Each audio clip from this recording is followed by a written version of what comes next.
Right now you feel like your life is over, like you'll never be the same. And you're right about one thing. You won't be the same. But not in the way you think. 90 days from now, you're going to look back at this moment and realize something. This wasn't the end. This was the beginning. The beginning of the person you were always supposed to become. I'm going to walk you through exactly what the next 90 days look like. The good days, the brutal days, and the day you realize you're not just surviving anymore, you're winning.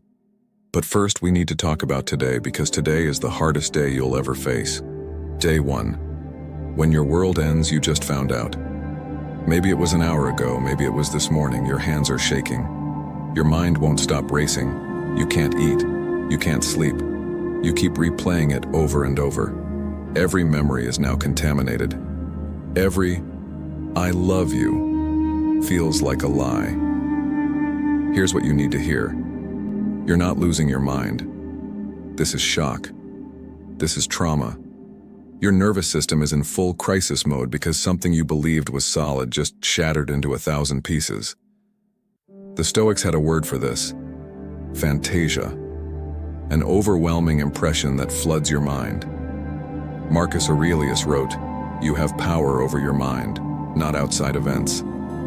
But right now that sounds like garbage because you don't feel like you have power over anything. And that's okay. Day 1 isn't about having power. Day 1 is about surviving the next hour. Here's what you do. Breathe. Sounds simple. It's not. Your breath is shallow right now, stuck in your chest. Put your hand on your stomach and breathe deep enough that your hand moves. Do this for 60 seconds. This tells your nervous system you're not dying, even though it feels like you are. Don't make any big decisions today. Don't blow up your life. Don't send that text you'll regret. Don't confront anyone else. Don't post on social media. Today, you survive. That's it. And here's the part nobody tells you. It's okay to fall apart today. Cry if you need to. Rage if you have to. The Stoics weren't emotionless robots. Seneca grieved. Marcus Aurelius felt pain. They just didn't let emotions make their decisions. You will not feel like this forever. I know you don't believe me right now, but I've seen this before. Day 1 is the worst. It doesn't get this bad again. By tomorrow, something shifts. Not much, but something. And that something is where we're going next. The first week. When you can't think straight. It's been a few days, maybe a week. You're not in shock anymore. Now you're in the spiral. Your mind won't stop. 3 a.m. thoughts. Obsessive replays. You're checking her phone. Checking his social media. Driving yourself insane with details that don't matter but feel like they're the only thing that matters. You can't focus at work. You can't be present with your kids. You're having conversations but not hearing them. You're in the same room as your life, but you're not actually there. This is normal. This is the spiral. And every man who's been where you are has gone through this phase. Here's what's happening. Your brain is trying to make sense of something that doesn't make sense. It's searching for the moment where you could have stopped this. The sign you missed. The thing you should have known. But here's the truth. You couldn't have stopped this. This wasn't about you not being enough. This was about her making a choice. Her character. Her integrity. Not yours. Epictetus taught, we cannot choose our external circumstances, but we can always choose how we respond. Right now, you're responding with obsession because your brain thinks, if it can understand it, it can control it. You can't control it. It already happened. So here's what you do this week. Limit the detective work. Give yourself 30 minutes a day to think about it, research it, whatever you need to do. Set a timer. When it goes off, you're done for the day. This sounds impossible. Do it anyway. 30 minutes of spiral is manageable. 16 hours of spiral will destroy you. Also this, move your body every single day. I don't care if it's a walk around the block or an hour in the gym. Your body is flooded with stress hormones right now. Cortisol, adrenaline. They don't leave through thinking. They leave through movement. And eat something. Anything. You're not hungry. Eat anyway. Your brain can't heal if your body is starving. By week 2, something changes. The fog starts to lift. Not completely, but you start having moments, 10 minutes, maybe an hour, where you're not thinking about it. And those moments, those are the beginning of your return. Week 2 and 3, the first clear breath. 2, maybe 3 weeks in, something's different. You wake up one morning and for about 30 seconds you forgot. Then you remembered and it hurt again. But those 30 seconds, that's progress. You're starting to think straight again. The obsessive thoughts are still there, but they're not constant. You can focus on work for an hour. You can watch a show and actually follow the plot. You're coming back online. This is the phase where clarity starts breaking through, and with clarity comes a dangerous question. What do I do now? Some of you are still with her, trying to work it out. Some of you already left. Some of you are paralyzed, doing nothing. There's no right answer yet. But there's something you need to understand before you make any decision. Marcus Aurelius wrote, "The impediment to action advances action. What stands in the way becomes the way." This betrayal is showing you something about your life that you needed to see. Maybe you ignored red flags. Maybe you settled. Maybe you built your entire identity around being her man and forgot who you were before her. This isn't about blaming yourself. This is about using this pain to see clearly. Here's what you do in weeks 2 and 3. Start writing every morning. Write 3 things. 1. How you feel today. 2. One thing you're grateful for, even if it's small. 3. One thing you're going to do today that moves your life forward. The Stoics journaled because writing creates distance between you and your emotions. When it's in your head, it controls you. When it's on paper, you can see it for what it is. And here's what else happens in this phase. You start realizing that some of the pain isn't about her. It's about what she represented. Security, future, identity. The story you told yourself about your life. That story's gone. And that's terrifying. But here's what the next phase teaches you. Sometimes the best thing that ever happens to you is the death of a story that was never true. Day 30, the fork in the road. 1 month. 30 days since your world ended. You've survived the shock. You've survived the spiral. You've had moments of clarity. Now comes the most important moment of this entire journey. The fork in the road. The decision that determines everything. Here's what you're facing. You can take the pain of the last 30 days and let it destroy you. Turn you bitter. Make you smaller. Or you can take that same pain and let it forge you. Make you stronger. Build you into something you've never been before. Most men choose destruction without realizing they're choosing it.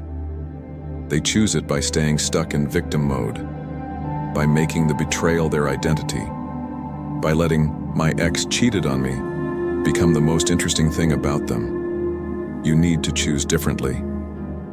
Seneca wrote, "A gem cannot be polished without friction, nor a man perfected without trials." This is your trial.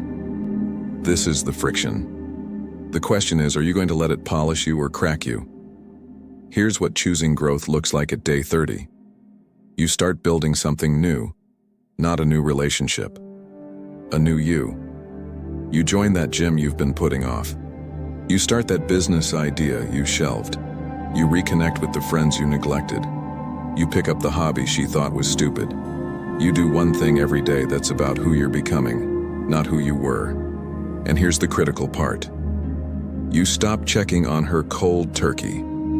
Block. Delete. Unfollow. Remove every temptation to see what she's doing. Because every time you check, you're choosing to stay connected to your pain instead of your future. This is hard. This feels like letting go. But you're not letting go of her. You're letting go of the version of yourself that needed her validation to feel whole. At day 30, you make a promise to yourself. The next 60 days belong to you. Not her, not the affair, not the anger. You. And when you make that promise and keep it, something incredible starts happening. Day 45. Building the new foundation. 45 days in. A month and a half. You're not the same man who discovered the betrayal. Something's changed in you. You walk differently. You talk differently. People are starting to notice. You're in the rebuild phase now. And this is where it gets interesting. Remember week 1 when you couldn't focus? Now you're working on projects with intensity you haven't felt in years. Remember when you couldn't imagine being happy again? Now you're having entire days where you realize you didn't think about her once. This is what happens when you stop giving your energy to the past and start investing it in your future. Here's what the rebuild looks like practically. You've been going to the gym for 2 weeks straight. You're seeing changes. You've reconnected with 3 friends who matter. You've made progress on that project. You're reading again, learning again, growing again. And here's what nobody warns you about. You're going to feel guilty for feeling good. You'll have a great day and then feel bad about having a great day. Like you're betraying your own pain. Like healing means she wins. This is your brain's last-ditch effort to keep you stuck. The Stoics called this voluntary hardship, the practice of choosing discomfort to build strength. But there's also voluntary healing, the practice of choosing to move forward even when part of you wants to stay in pain. You have to choose healing. Every day, sometimes every hour. And here's what else happens at 45 days. You start seeing the betrayal for what it actually was. Not the end of your story.